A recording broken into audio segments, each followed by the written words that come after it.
We are all searching for our own sense of peace, but the journey to find it is never easy. A lot of it was just bottled up. Adam Carr's search began when doctors diagnosed him with PTSD and depression in 2022. It took 14 years. Carr's symptoms followed his time serving in the U.S. Air Force when he had to leave for Iraq at just 21 years old. I saw everything from a sprained ankle to someone dying in my hands. Over time, Carr's depression evolved.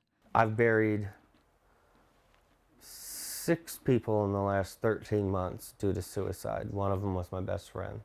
With nightmares terrorizing his mind, Carr sought help from the VA. I mean, at one point, I was taking 13 pills a day just for anxiety, depression, and PTSD, not including high blood pressure or any other pills. 13 pills a day. While going through different types of therapy, Carr searched for other solutions, and he ended up finding one he didn't quite expect.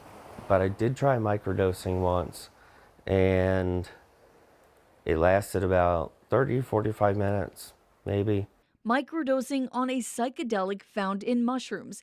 It's called psilocybin, and it's at the center of several research studies in Virginia. Psilocybin is the active compound that we can find in these, what we call hallucinogenic mushrooms or magic mushrooms. Dr. Javier Gonzalez Maeso analyzed the effects of psychedelics since he studied biochemistry in Spain.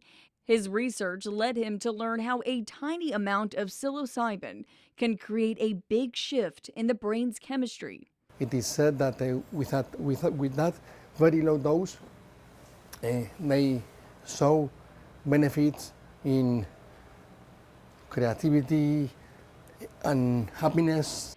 Gonzalez Maeso found that small amount of the psychedelic not only had a quick response to the receptors in the brain, but it also showed more promising results than antidepressants we find on today's shelves. With one single administration, you can see an increase in the plasticity and in the dendritic spine density in the frontal cortex, and that lasts for weeks in mice, which is, long-lasting.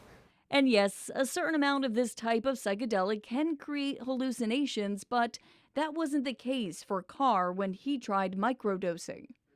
No, absolutely not. I didn't see magical unicorns running around. I didn't see super heightened colors or senses. I was just happy. And it was the greatest feeling to just feel happy. But psilocybin doesn't stand alone as the solution. For Carr, it helped give him the space he needs to search for that peace inside his own mind. So I've exhausted a lot of options with different types of therapy groups, phone call groups, and in a microdosing situation, I would have no problem with it. For 13 News Now, I'm Ann Sparacco.